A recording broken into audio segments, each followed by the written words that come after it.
In the heart of Yellowstone National Park, where the wilderness thrives untamed, a ranger named Sarah found herself facing a mystery unlike any other.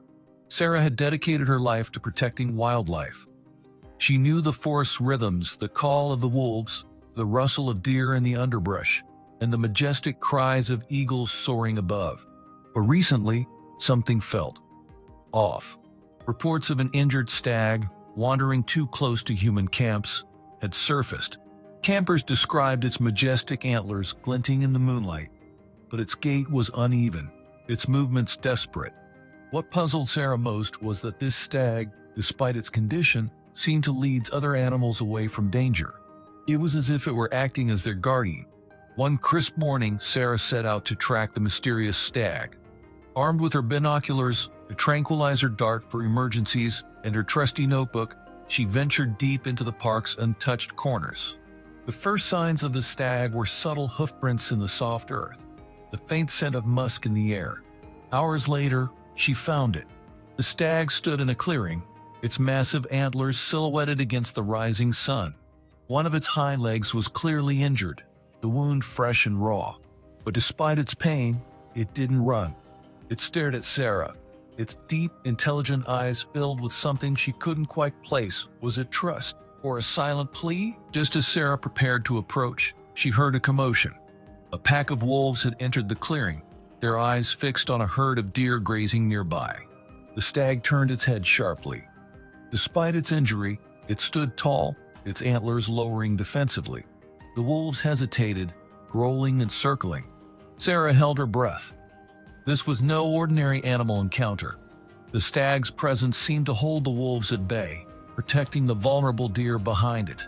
But the wolves wouldn't hold back forever. Sarah had to act. She pulled out her tranquilizer dart and aimed carefully, her heart pounding.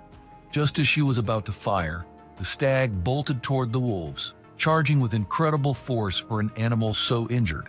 The wolves scattered, startled by the stag's bravery. Sarah took the chance to fire the tranquilizer dart not at the wolves, but at the stag. It stumbled, its strength giving out, and collapsed gently onto the forest floor. Sarah rushed forward, carefully examining the wound. It had been caused by a trap, an illegal one meant for smaller game. Her jaw clenched with anger. She quickly treated the wound, bandaging it with care, and radioed her team for assistance. Hours later, the stag woke in a wildlife rescue center.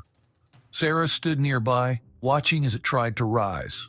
It was weak but alive, its eyes meeting hers with that same deep, knowing look. Days turned into weeks, and the stag began to heal. Sarah often visited, talking to it as she worked. It seemed to listen, tilting its head in acknowledgement.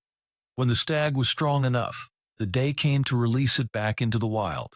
Sarah followed it to the edge of the forest, watching as it disappeared into the trees.